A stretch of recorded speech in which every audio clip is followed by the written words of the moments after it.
Hello, you're watching our special series on the World Economic Forum 2026. I'm Shreya Upadhyay. American President Donald Trump has cited critical minerals as one of the reasons why he wants to acquire Greenland. It's also why China had the Quanjie Field project there, in which it wanted to extract and process rare earth minerals. And so while America attempts to dethrone China from this sector, a new contour is being drawn in geopolitics.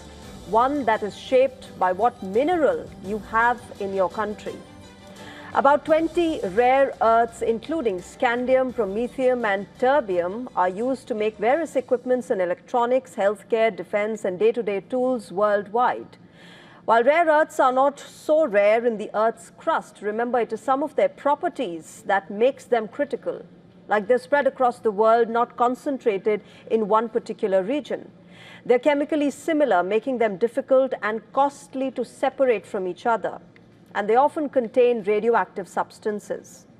In 2026, global power is no longer being measured just through tariffs on oil. It is decided by minerals as well. While United States and China are fighting this high-stakes battle, the resource-rich nations like Greenland, Brazil, Venezuela, and even the African continent are all scrambling to settle with the best bargain. Before I get in my guests on the show today, take a look at this next report that breaks down the battle for minerals and why access to these resources is fast becoming the ultimate currency of influence.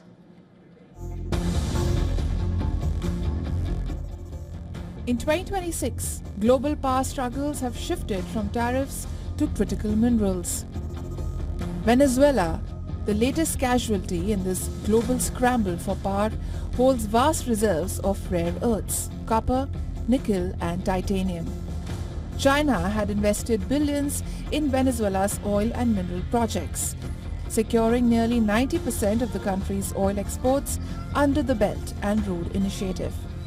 But with the US signaling a more assertive stance, regions like Venezuela and Greenland have emerged as key frontiers. China currently controls 80 to 90% of global rare earth production, giving it significant leverage in industries from electric vehicles to military hardware. In response, the United States is pursuing partnerships beyond Asia, targeting Brazil and Greenland. Brazil, with the world's second largest rare earth reserves, is expanding production with US and Canadian investment, while Greenland offers untapped rare earth and Arctic mineral deposits. Meanwhile, India is investing $800 million to develop domestic rare earth magnet production, reducing its dependence on China. The race is accelerating as nations seek to secure minerals critical to technology, energy and national security. For India, critical self-reliance will be crucial for its economic climb. At the policy level, the US is establishing a $2.5 billion strategic rare earth reserve, while G7 nations coordinate to secure supply chains and reduce dependence on China. Japan recently launched world's first deep-sea extraction to counter China. Australia, with extensive lithium, cobalt, tungsten and rare earth deposits, is also positioning itself as a key supplier to clean energy industries. As the US, China, Europe, India and Australia compete, access to minerals is increasingly seen as a strategic lever, essential not only for economic growth but for global influence and security. In 2026, the race for critical minerals is a race for power itself. Business Bureau, WION, World is One.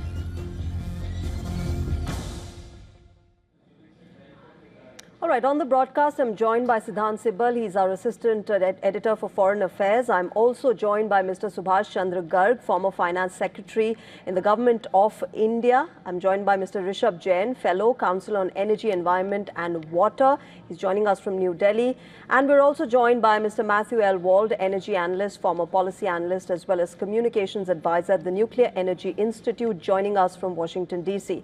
Welcome to all of you. Siddhant, I'd like to come to you first and understand understand what has been happening. In a short while from now, we're expecting Donald Trump to meet with Volodymyr Zelensky. And one of the things that Donald Trump and the United States of America have been pressing towards Zelensky is the fact that there should be rare earths and critical minerals in that particular peace deal whenever it is finalized. Well, from Ukraine to Pakistan, Donald Trump's priorities are to get critical minerals. And the critical minerals are indeed important in the simplest things we do, from using computers to switching on your television to using your smartphone or smart mobile. Now, there is a race to get more and more critical minerals. And the big issue is also processing. Now, one of the largest sources of critical minerals and processing is China. And that is what is the global geopolitics all about. Because China essentially is seen as weaponizing it. And US is keen that it has its own sources, even though it has a large amount. Now, it is hoping that when it comes to Ukraine peace deal, as part of the deal, there is a critical minerals deal as well. India is pursuing its own policies as well. In fact, yesterday, the Indian minister, Ashwini Vaishnav, spoke to WION and spoke extensively over his recent participation at the critical minerals meeting hosted by Trump administration in Washington.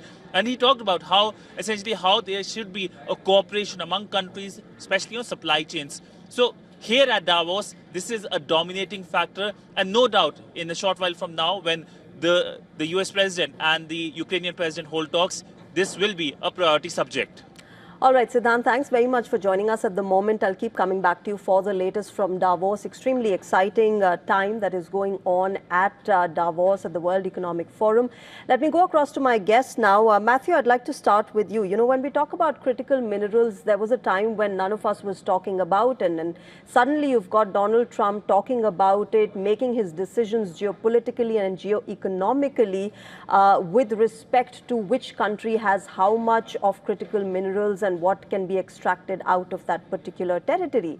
So basically, critical minerals have had a twofold kind of a benefit. It's technological as well as geopolitical, isn't it? And as far as the dominance is concerned, China has it. Now, United States of America is also going towards it. How easy or difficult would it be for any other country to actually, make China move from that hegemony and take China's position? That's only half the issue. I'd like to put this in perspective. What counts as critical differs from time to time. If you go back to the 19th century, Bengal in India was the heart of a critical mineral, saltpeter. It's not a mineral, a chemical. And this became crucial to the British Empire for making gunpowder. This ended in World War I when two German chemists figured out how to pull nitrogen out of air. Saltpeter, Bengal is no longer important for that reason, important for other reasons. In the 1960s, we used to think we had to support the apartheid regime in South Africa because they had chrome. Well, since then, we found substitutes, we found other sources. Lithium is not going to be a critical mineral forever. At some point, we're going to move beyond lithium-ion batteries. We're going to move to something better. Technology is a foundation of prosperity and political power. And we have technology that will find substitutes and will find new places to get critical minerals. Oil, for example, the United States used to think we needed to import huge quantities of oil. We have technology now so we produce more than we use. Critical minerals have the capacity to create a pinch point, to create a period of intense dislocation and difficulty. But the definition of critical will change. The definition of what's important will change. Okay. And therefore, Mr. Subhash Chandra Garg, how is India then moving toward it? Yes, we've got a national critical minerals mission that has been started. The government has released a list of 30 rare earth minerals that it has now recognized. But as far as extracting, processing, mining is concerned, where does India stand at the moment? See, I entirely agree with Mr. Matthew. What is critical changes from time to time. There is no standard permanent mineral which is critical for all the times. And the criticality comes from the point of view that it's required for the technology of the day. So steel, iron ore was very critical when the steel industry was picking up. Copper was very critical when it was used in electrical appliances and the wiring and all. Copper then became not so critical for many years. Copper has again become critical now. Silver has become critical because now it's required for the solar panels and others. For batteries, a lot of these metals. So number one, I think we should not be too much glamorized or too much of outfoxed by that some mineral has become critical at a particular point of time, and it has to be got it. The other point is that even if you have some mineral which was critical at a point of time, it may not necessarily be that mere fact of having it is advantageous to you. For example, for many years, coal was the mineral which was used for sort of producing power. We had the highest amount of coal in this country, and we were not using that much. China did not have coal. It imported a lot of coal and built the power stations based on that. Japan did not have iron ore, but built the very large steel industry. So nothing is so critical in the sense that something has to be in your control to do it. What is critical is that do you have those technologies where those minerals are used? China has sort of prepared itself in such a situation that what is the world being seen by the world as critical, it is what the technology their leaders. So what we should aspire is to bring up the technological edge rather than the quest for minerals. If we don't have the edge in the technology, having minerals or not having minerals doesn't make difference. Sure, absolutely. But, I want to take this across to Rishabh. Both Matthew and Mr. Garg have said, Rishabh, that it's a very flexible, vast space and it keeps evolving, it keeps changing. The definition of critical minerals keep changing. And therefore, how do countries then proceed? Because, yes, perhaps, salt and cobalt at one point were extremely significant. Now there are other minerals that have entered the entire list. And geopolitical and geo-economic decisions are being made on this very basis. Therefore, how do countries move forward and how do they chart their way in this sector? Right. Thank you for the invitation. I would say some of these really depend on what are the aspirations and the ambitions of a country. At the end of the day, if there are certain countries that think that mining is most important for them, just mining, that they would focus on developing their sector for mining and then maybe exporting. And there are tons of countries that we've seen in the past doing it. However, there are countries like India, which not only are capable of mining, but also subsequently there are processes like processing, doing more value add, making certain components, manufacturing like solar modules, batteries, EVs. Now these may also lead to more jobs. And for a country like India, where economic growth is equally important, very important, I would say, not equally important, very, very important. And hence it is then important that we also look at this sector. How can this be an engine of growth for the country? Now, this is one particular way of seeing this. At the same time, as part of the global energy transition and India being one of the leaders there, there's so much solar, wind, batteries, EVs that we have deployed in the past and have ambitions based on our NDC targets, net zero 2070, that we would want to deploy thousands of gigawatts of solar by 2070, wind, etc. Now, to achieve those, it does not make sense for us to completely import the final product itself in the country, because then we are losing out on those opportunities. Hence, it makes sense then to develop this value chain and see that can we be domestically self-reliant? But I agree, self-reliance may not only mean that you need the minerals. At the end of the day, you need the technology. So it's a multi-pronged approach. You develop wherever the minerals may be possible within the country, and that's where exploration, mining is important, but that takes 10 to 15 years. In the meantime, maybe buy minerals from outside, build the domestic capabilities in the academic institution and labs of CSIR so that we can process them.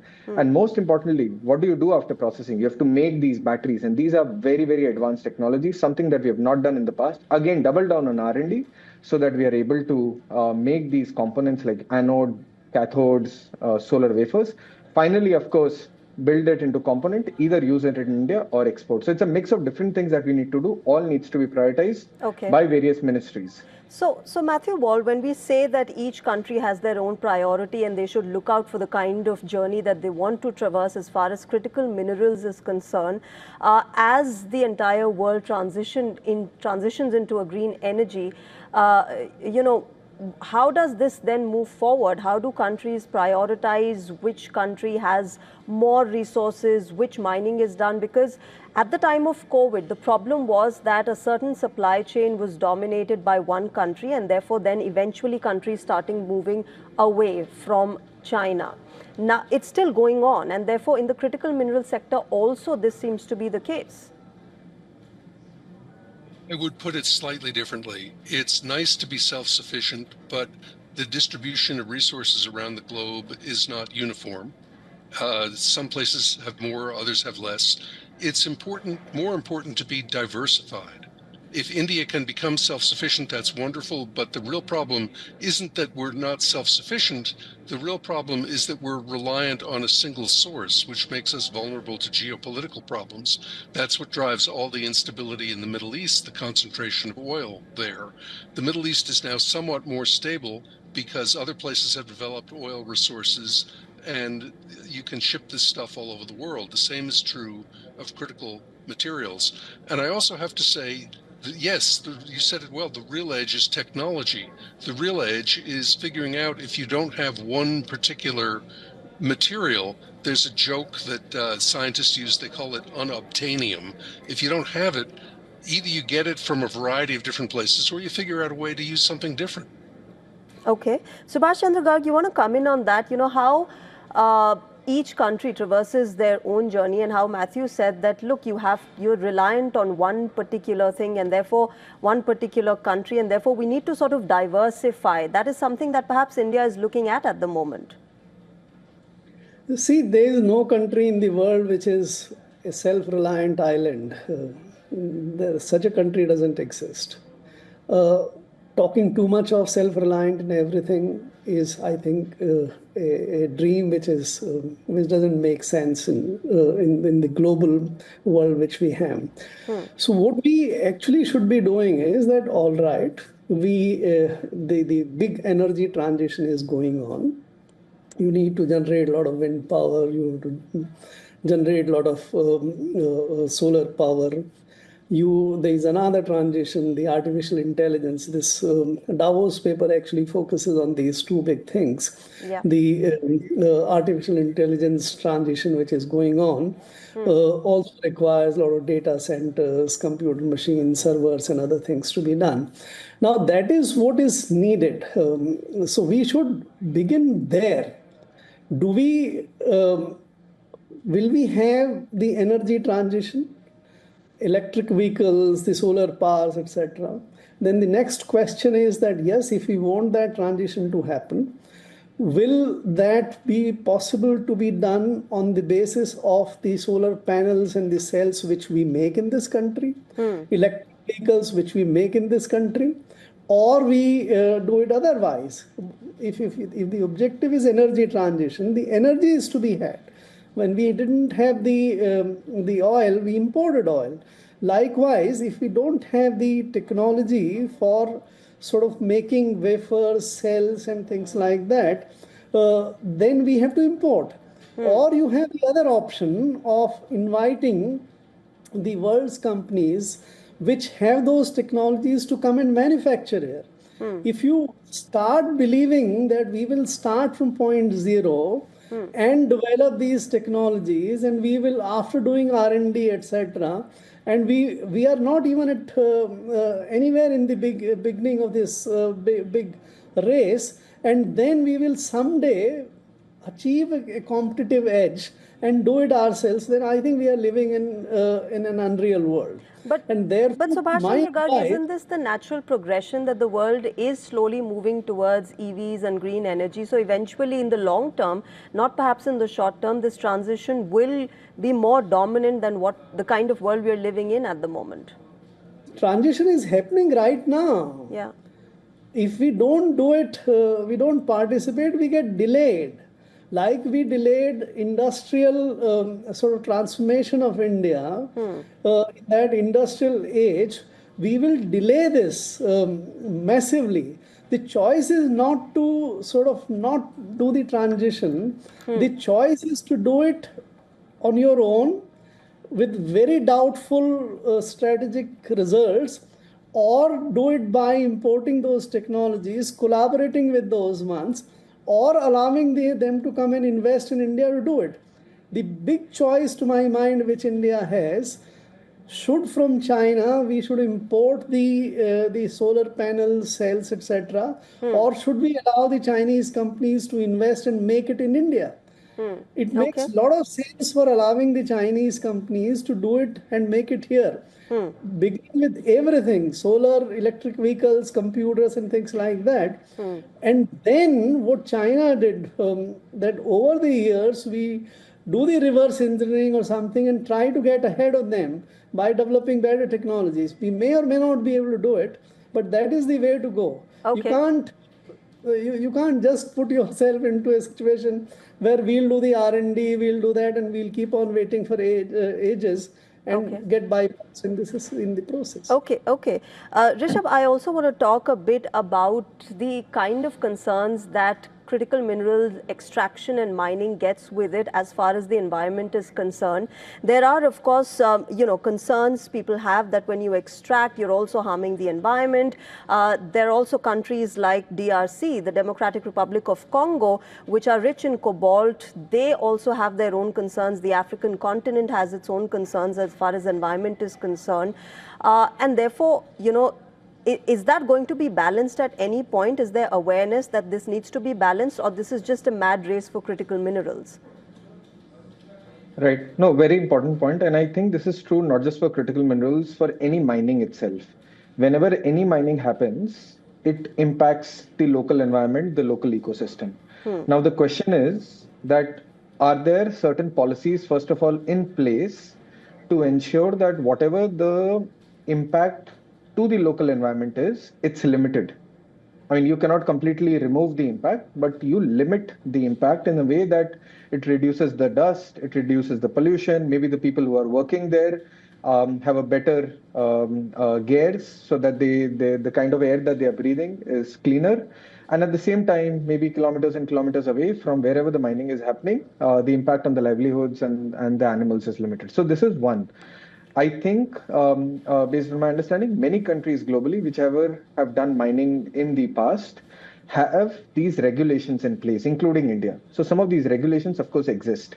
Now, the challenge in most of the cases is always on the implementation. So everything may exist on paper, but how much of that is implemented on the ground and what are the leakages that may be happening, how are the audits happening, is, of course, where the concerns are. And that is where I think not just for critical minerals, coal or any other, including oil drilling, something that can be taken into up. However, what we are seeing globally is that most of the off-takers now, because of their ESG requirements, are looking for more transparent audits itself. So there are international forums and organizations that are doing these audits independently, including in DRC and other countries, who are then able to verify if there are certain leaks in the process and then certify certain mines itself. So, but at the end of the day, this depends. At the same time, what we are also seeing, there are companies like Apple and others, which are saying that because there are concerns in the value chain, say for cobalt, we will not necessarily focus on using the virgin cobalt, but maybe use recycled cobalt. So it's a mix of different things that can be applied. But at the end of the day, it comes to the implementation of it. All right.